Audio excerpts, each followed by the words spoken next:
Ecletismo, industrialização e arquitetura neocolonial foi a parte do nosso trabalho. Em 1914, nasceu o movimento neocolonial. Tenta propor novas bases para a modernização da arquitetura no Brasil. Foi uma reação contra o ecletismo dominante nos primeiros anos do século XX.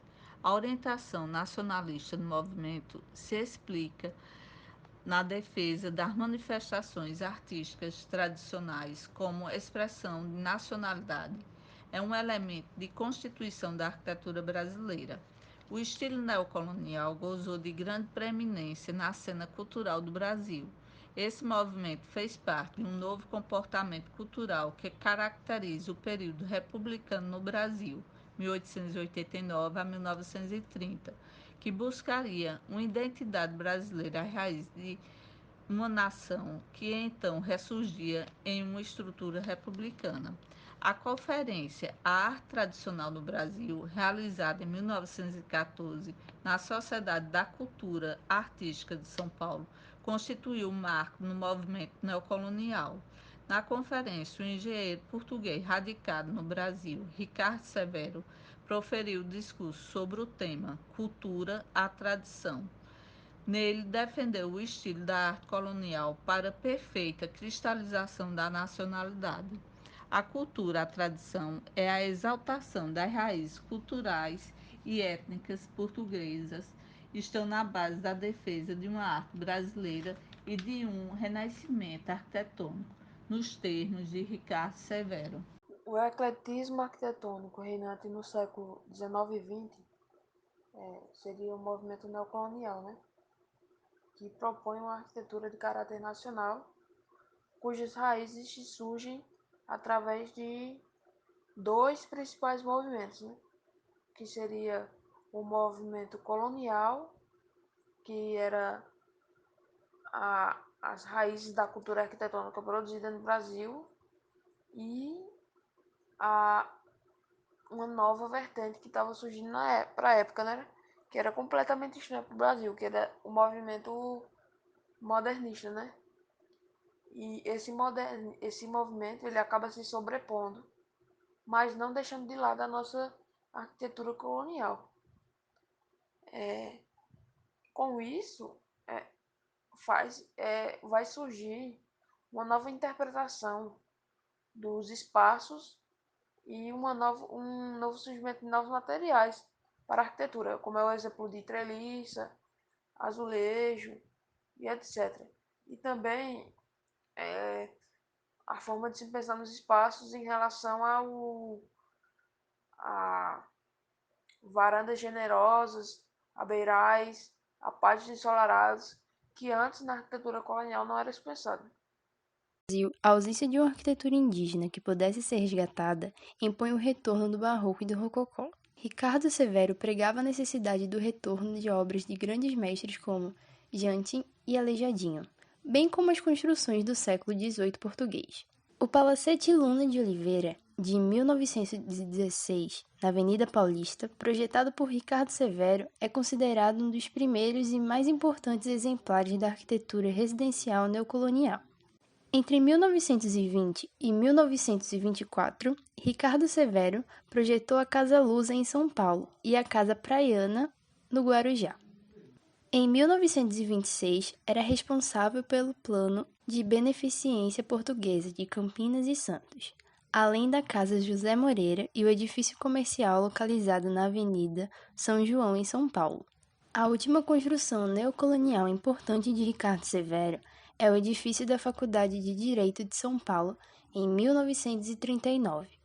A campanha neocolonial, inspirada por publicações como as do Jornal do Estado de São Paulo e a Revista do Brasil, encontra ampla acolhida em um contexto intelectual fortemente marcado pelo nacionalismo, reverberando eventos posteriores como a exposição do centenário da Independência do Rio de Janeiro, em 1922.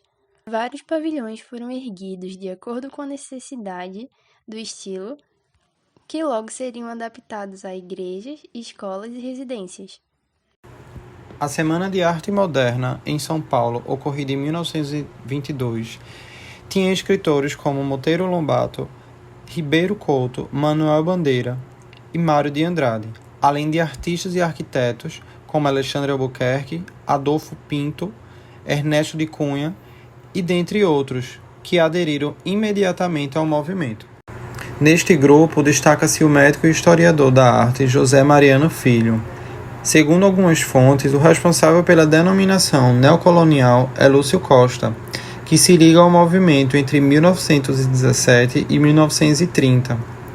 Depois se engaja no chamado Movimento Moderno da Arquitetura Brasileira. A atuação de Mariano Filho à frente da campanha neocolonial é intensa, na condição do presidente da Sociedade Brasileira de Belas Artes patrocinar viagens de arquitetura às cidades mineiras. Sua influência no governo leva a participações de concursos, construções oficiais e dentre outros projetos que incluem o pavilhão na Exposição da Filadélfia em 1925 e a Exposição de Sevilha em 1928, diretamente inspirados na arquitetura tradicional brasileira. Costa adere ao neocolonial ainda estudante, entre 1921 e 1924. Concebe 5 projetos assinados com o estilo, entre eles o Pavilhão das Grandes Indústrias da Exposição no Centenário da Independência no Rio de Janeiro. Pois é, temos várias personalidades na arquitetura, um deles o francês Victor Dubois Grais, criado na Argentina e radicado no Brasil, um nome consagrado do movimento neocolonial, responsável pelo projeto de urbanização do Largo da Memória em 1919, primeira obra do arquiteto, em estilo tradicional e por diversos movimentos projetados